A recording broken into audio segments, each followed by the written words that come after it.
Bom, pessoal, vou fazer aquele breve comentário sobre a terceira avaliação de sólidos 2, tá? Prova 13, sólidos 2. Rapidinho aqui, só comentando um pouco da avaliação e o que vocês mais erram aí, né? Enfim, nas questões. Bom, questão número 1, a questão para escrever, né? Qual o significado físico do conceito de grau de liberdade aplicado ao método da rigidez? Bom, o conceito de grau de liberdade ele é um conceito bem amplo, né? Então eu ainda facilitei para vocês no sentido de que deixei para vocês explicarem do ponto de vista do método da rigidez só, né? Aqui do nosso ponto de vista, o que é grau de liberdade, né? O número de coordenadas independentes que eu preciso para descrever completamente a posição de um ponto, né? No espaço. Vocês vão ver isso bastante em vibrações mecânicas, né? Vocês vão estar toda hora tentando captar a posição do grau de liberdade. Agora, se eu tenho, por exemplo, um grau de liberdade que se desloca só em X ou só em Y, né? Ou só gira, ele vai ter um grau de liberdade. Se eu faço as três coisas, ele tem três. Os nossos modelinhos lá de treliça, de barra, de pórtico, eles iam aumentando a quantidade de graus de liberdade por nó. Né? Lá em pórtico, por exemplo, eu tinha um nozinho que podia andar em X, podia andar em Y, podia girar, tinha 3 graus de liberdade. Então existem diversas maneiras de explicar o que é o conceito de grau de liberdade. É um conceito bem amplo, tá?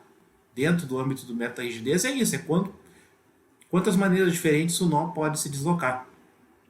Tá certo? Muitos de vocês fizeram até a diferença entre os nós que estão restritos e os que não estão, mas enfim, o grau de liberdade não está preocupado se o nó está engastado ou não. Eles podem ser restritos ou irrestritos, tá, tudo bem. Eu imaginei que vocês iam dizer isso, por isso que eu já deixei mais apontado aqui para o método da rigidez, que é o método que a gente trabalhou mais aqui na disciplina, né? Bom, de maneira geral, vocês foram bem aqui. Algumas respostas um pouco incompletas, algumas erradas, né? Mas a maioria vocês fizeram direitinho.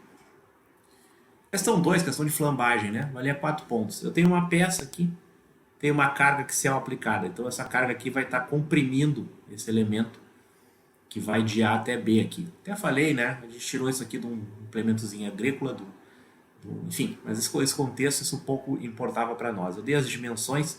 O que interessa aqui? O que eu queria ver aqui, né? Essa peça pode flambar de duas maneiras. Ela pode flambar em torno do eixo Y, ela poderia flambar em torno do eixo Z. Eu tinha uma carga axial aplicada em X. P estava aplicada em X aqui para o nosso sistema de coordenadas, né? Ela podia flambar das duas maneiras. Eu queria que vocês... O que eu esperava dessa questão? Que vocês calculassem as duas maneiras de flambar e me dissessem qual a carga crítica, qual seria a carga crítica. Vamos chamar de PY, ela flambando em torno de Y, PZ, ela flambando em torno de Z. Vocês vão ter que calcular essas duas cargas críticas usando a forma de Euler, por exemplo. Né? A menor das duas é a carga crítica. Né? Porque vamos supor que aqui deu 1000 newtons e aqui deu 200 newtons. Eu não posso aplicar, essa aqui vai flambar só com 1000, mas se eu aplicar 200, 250, por exemplo, ela não vai flambar em torno de Y, mas já flambou em torno de Z. Então a carga crítica vai ser a menor das duas. Isso eu queria que vocês identificassem na questão. A primeira coisa era identificar que tinham dois modos de flambagem. O que desconta ponto aqui, né? Alguns de vocês calcularam o momento de inércia, alguns de vocês calcularam só um momento de inércia, só uma carga de flambagem e deu. Não. Isso aqui vocês não me convencem. Vocês têm que apresentar o memorial de cálculo dessa peça. Vocês têm que garantir que ela não vai flambar. Mas a carga crítica no final que eu calculei, eu dei sorte e era essa mesmo. Não. Isso não é a resposta, né? A resposta aqui era calcular os dois modos possíveis de flambagem e me dar a carga crítica, para que nenhum dos dois fosse acionado, nenhum dos dois modos de flambagem. Para isso, você vai precisar calcular o momento de inércia em torno de Y e em torno de Z. Mesma coisa, vou pegar o menor. Mas eu calculei os dois, peguei o menor momento de inércia. Não. Além do momento de inércia, essa peça ela tem condições de contorno diferentes para girar em torno de Y, para girar em torno de Z. Então ela tinha comprimentos de flambagem LF diferentes também. 2. Então não bastava calcular o I e pegar o menor, porque podia ser que pelo comprimento de flambagem o I maior flambasse. Então tudo isso foi descontando pontos de vocês. Outras coisas, né? Alguns de vocês calcularam a carga crítica de Euler. Como eu não obriguei vocês a usar nenhuma norma, nada aqui, alguns de vocês resolveram usar a ISC, né? Aquela metodologia da ISC. Ok, beleza, não tem problema. Como a metodologia da SC ela prevê um coeficiente de segurança, né, vocês acabaram achando uma carga crítica ainda menor do que o pessoal que calculou por Euler direto. Não tem problema, considerei as duas certas. Quem fez o Euler certinho se deu bem, quem calculou pela metodologia da ESC também. Aí fez tudo certinho, também levou a nota máxima. Tá bom? Bem tranquilo, né? Não obriguei vocês a fazer de um jeito específico, de jeito nenhum. Deixei vocês pensarem. Alguns chegaram por aqui, outros chegaram por aqui. Quem fez tudo certinho, quem calculou os dois modos de flambagem, duas cargas críticas e me apontou qual a carga crítica que eu não posso aplicar no projeto, limite, né? Tem que ser abaixo disso no projeto. Tá ok. Tá? O pessoal sempre esquece de colocar unidade no fim, às vezes perde ponto, porque eu falo isso 2 milhões de vezes. Então, fez tudo certinho, brilhantemente, no final me apresentou um número. Carga crítica deu 100. 100 o quê? Cara pálido. Tá? Tem que ter unidade, e a unidade tem que estar correta. Tá bom? Então, o modus operandi aqui, vocês tinham que identificar que ela podia flambar de duas maneiras, tanto em torno de Y quanto em torno de Z, calcular corretamente a carga crítica para Y, corretamente a carga crítica para Z, usando o quê? Ou a fórmula de Euler, pura e simplesmente, ou a metodologia da ISC. As duas estavam corretas. Vocês iam chegar em duas cargas críticas, a menor delas é a carga crítica do projeto. Certo? E por último, aplicando aqui o método da rigidez para calcular todas as reações. Quantas reações eu tenho nessa estrutura? Aqui eu tenho 3 reações, né? X, Y e momento em torno do eixo Z. X, Y, momento em torno do eixo Z. Aqui eu tenho uma reação em X e tenho uma reação em Y. Ela está livre para girar. Tá bom? Bom, pessoal, eu dei para vocês. Qual é que é a parte mais chata do método da rigidez? É calcular a matriz de rigidez. A matriz de rigidez foi dada. Tá? Aqui, para facilitar, eu deixei 1 vezes 10 na 4, quer dizer, todos os termos que estão aqui dentro tem que multiplicar por 1 vezes 10 na 4 antes, tá? Mas eu dei para vocês a matriz de rigidez global. Eu dei ela pronta, né? O único grau de liberdade desconhecido dessa estrutura, aqui ele está engastado, então eu sei quanto é que ele deslocou para o lado na horizontal, sei quanto ele deslocou na vertical, sei quanto ele girou, né? Aqui, 0.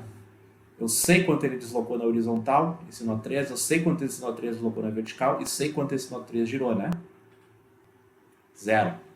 Aqui eu sei quanto esse nó 2 deslocou na horizontal e quanto ele deslocou na vertical. 0. De todos os graus de liberdade, o único desconhecido era o giro em torno desse eixo aqui. Né? Eu dei para vocês uma carga, um momento aplicado de 1000. O único desconhecido era o giro desse nó, o giro do nó 2.